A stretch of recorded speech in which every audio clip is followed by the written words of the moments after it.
Bonsoir à tous. Le marché parisien enregistre un lourd repli sur 5 séances, toujours plombé par les problèmes de dette souveraine. Et une très dure semaine pour Alcatel-Lucent.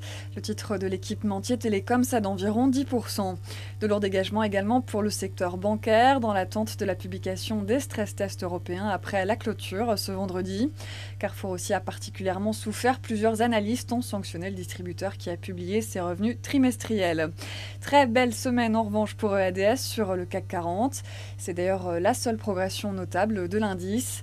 Et puis Hermès aussi n'en finit plus de grimper. Le groupe de luxe publiera mardi prochain ses revenus semestriels, avec encore un bon cru en perspective. La problématique des dettes souveraines s'est encore imposée dans l'actualité cette semaine, des deux côtés de l'Atlantique, faisant plier le marché parisien. Les agences de notation s'en prennent désormais aux États-Unis. Moody's puis à son tour Standard & Poor's ont ouvert une procédure de surveillance avec implication négative à l'encontre de la note souveraine AAA du pays. Les États-Unis sont en effet en pleine impasse budgétaire, faute d'un accord sur le relèvement du plafond de la dette fédérale. Et les agences de notation ont frappé aussi en Europe. Elles ont dégradé tour à tour les notes de la Grèce et de l'Irlande. L'Italie aussi est dans la ligne de mire puisque des avis négatifs ont été émis sur la situation de sa dette. Autant d'ingrédients qui ont donc inquiété les investisseurs.